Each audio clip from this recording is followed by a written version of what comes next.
It was September 11, 2001.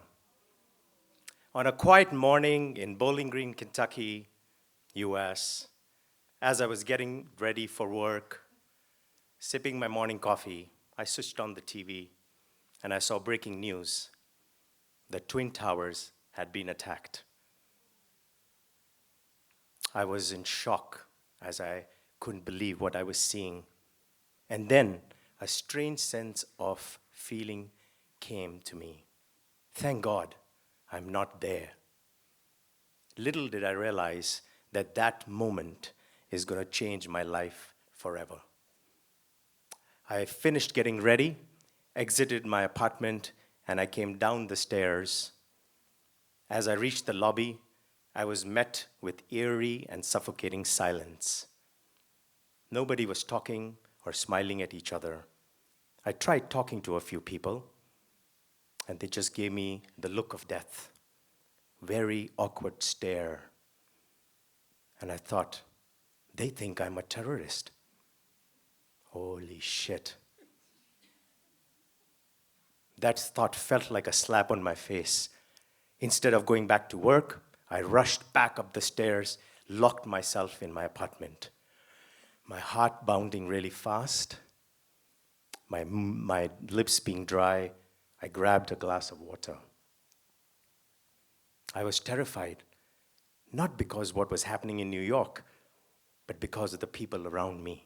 You see, I was a foreigner working and living in Western Kentucky. Away from home, I felt exposed, vulnerable, and utterly alone. I spent the whole day in my apartment, just glued to the TV, watching the news. I couldn't sleep much at night either because I was consumed with massive anxiety. The next morning, my phone finally rang. It was my best friend, January. The blue-eyed, blonde hair, your typical all-American girl. And she kindly, with a friendly tone, said, "Nitin, good morning. How are you today?"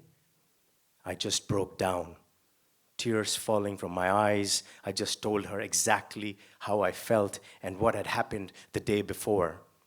And she calmly listened to me like she always did and said, "Nitin, you are an amazing human. Nothing is impossible for you. Always remember that." She then insisted that we go out for a dinner. I agreed. We headed out to our favorite restaurant, the Cracker Barrel. And things took a turn there. We waited in line for our table. As our number was called, the attendant then looked at me, and then looked at January, and then looked back at me, and he said, "We don't serve terrorists here." I was shocked. His word felt like a gut punch, and I didn't know how to respond. Immediately, January stepped in and furiously said, "If you don't serve him, you're not serving me either." Her words felt like a shield, her actions reminding me that I am still a human. But a white woman, that too, in Western Kentucky, standing up for me, that moment, I realized something profound, the importance of race and color in this world.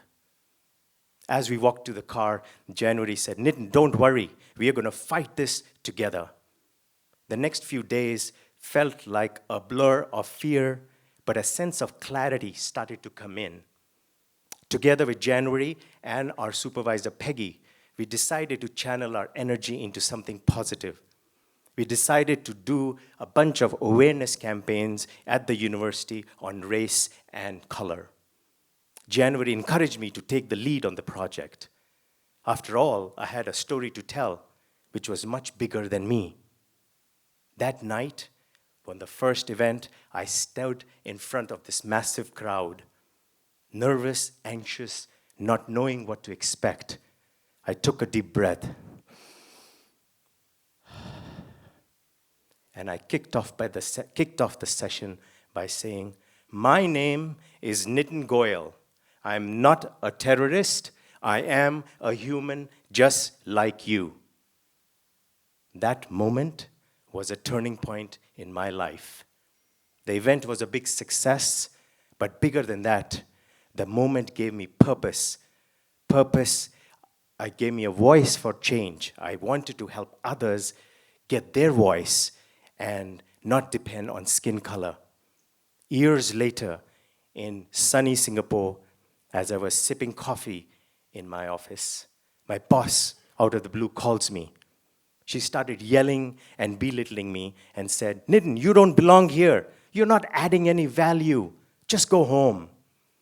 The sting, I felt the sting again of being labeled not a human. But then I heard January's words resonating in my head. This time around, I turned around, I confidently descended from the stairs, I went into the lobby, took a deep breath, and loudly said to myself, "My name is Nitin Goyal. Nothing is impossible for me, and I am a human just like anybody else." Thank you. Thank you very much.